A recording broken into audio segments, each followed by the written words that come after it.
This is the VOA Special English Agriculture Report.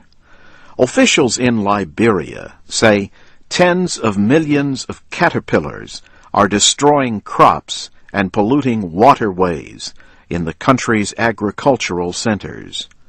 The United Nations Food and Agriculture Organization says the caterpillars are invading houses in some areas. More than 100,000 people have fled their homes because of the insects. The government in Monrovia has appealed for international help.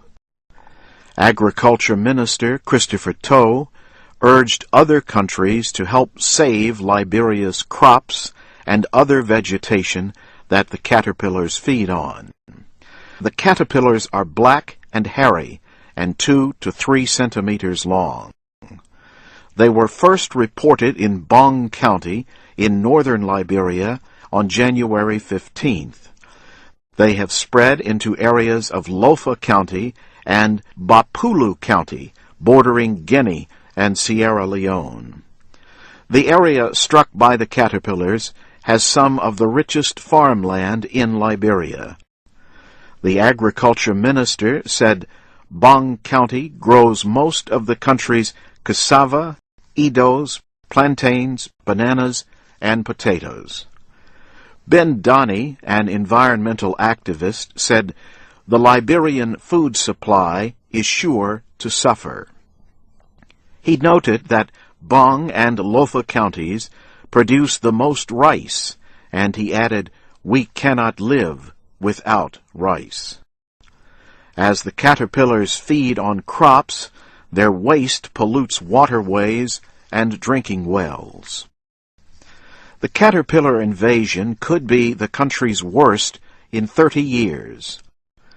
Winfred Hammond is the UN Food and Agriculture Organization representative in Liberia. He says an unusually late rainy season might be causing the invasion. And unless it is quickly contained, he says, it could grow into a crisis involving Guinea, Sierra Leone, and Ivory Coast. Workers are using hand-operated pumps to spray pesticides to kill the caterpillars, but others quickly return. And hand pumps cannot reach insects in tall trees. Many of the caterpillars live on the leaves of forest trees, such as the dahoma, which can rise more than 8 meters. But the FAO representative in Liberia warned about spraying pesticides from airplanes because of the risk of additional water pollution. The caterpillars were suspected to be African armyworms, so named because they look like an army on the march. And Howard Russell, an insect expert at Michigan State University, says once they get to the marching point, they are difficult to stop. And that's the VOA Special English Agriculture Report, written by Geraldine Watson. Transcripts, MP3s, and podcasts of our reports are at voaspecialenglish.com. I'm Jim Tedder.